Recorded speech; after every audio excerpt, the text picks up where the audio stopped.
For almost as long as Fidel's been in power, the U.S. has imposed an economic embargo against his regime. Has it worked? Joining us now from Grand Rapids, Michigan, Father John Sirico, and here in studio, Jack Howe of smartmoney.com. Both of these gentlemen have spent time in Cuba. Father Sirico, first to you. Now, I know you hate the Fidel regime as much as anybody, but you don't think the embargo works. Explain why. Well, I mean, look at, if you keep doing what you've done, you keep getting what you've got. Castro is left under his own power now, so the embargo has not worked. What it has done, has given Castro an opportunity to blame all of the economic ills on the United States, despite the fact, as your guest just said, they've been trading with Europe for years. So how do we get rid of the embargo without rewarding a communist regime, which is essentially what we'd be doing, Father Sirico? I think right now, imagine what would go on in the Politburo, in that hospital room, if the president announced tomorrow that we were unilaterally lifting the embargo. Let them say they don't want to trade with the United States. What we need to do is cause Cuba to become more like us, rather than maintaining the attitude that we're going to be more like them by controlling our economy.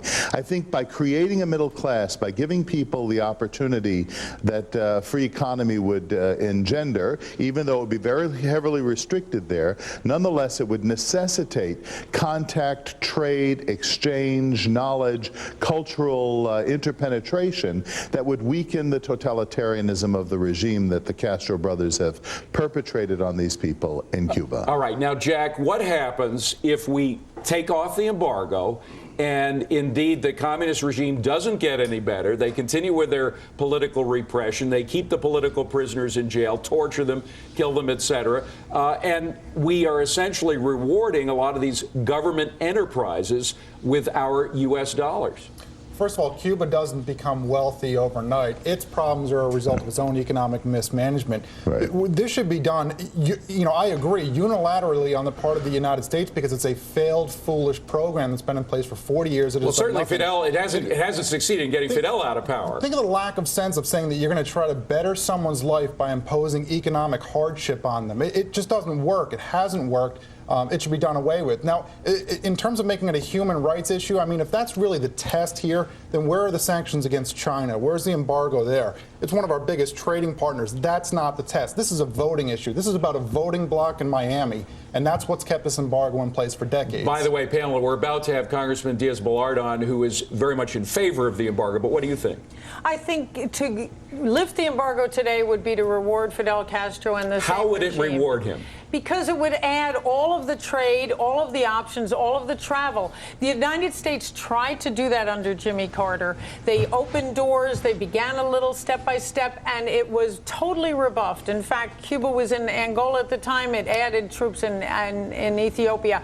The Cubans don't want this. They're going to rebuff it at every By the way, they also rebuffed it, Father Sirico, under Bill Clinton. I don't know if you remember, but when the brothers this outfit that has operations that fly over Cuba, drop leaflets. Right. Well, the Cuban government sent out some jets to intercept them, shot them down, killed some of the pilots. Right. I believe there were a total of 4 people that were killed in that incident. That, of course, ended talk of ending the embargo. Could it be that one of the biggest people in favor of the embargo is actually Fidel Castro? Fidel Castro, exactly. Because what happens is you create little pockets of entrepreneurship there, and you show, you rip the lie right off of the mask right off of this lie, and you allow people to see what Castro's really made of. Not that they need any tutoring of that there. But I mean, what a slap in Castro's face it would be to say, now that you've resigned, we will open trade with you.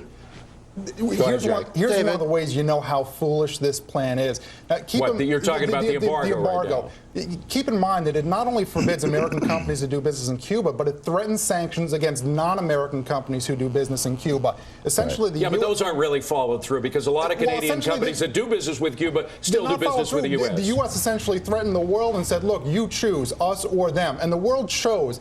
England, Canada, Mexico, the European Union have all passed laws saying that that it's unenforceable, the Helms-Burton Act. The United Nations had voted, more than 190 nations have voted that this embargo must go. Only 4 voted for it. We're one of them. But we're not going to be ruled by the United Nations, this Pamela. is the General David, Assembly. can I get a word in here? They would vote anything at that point. And they also voted again. I mean, there have been the Human Rights Commission of the United Nations has even condemned Castro. And the French have tried to send in human rights monitors. So David, there's both sides of that coin. But the real issue here is that Cuba is not going to change anything if the U.S. embargo is lifted.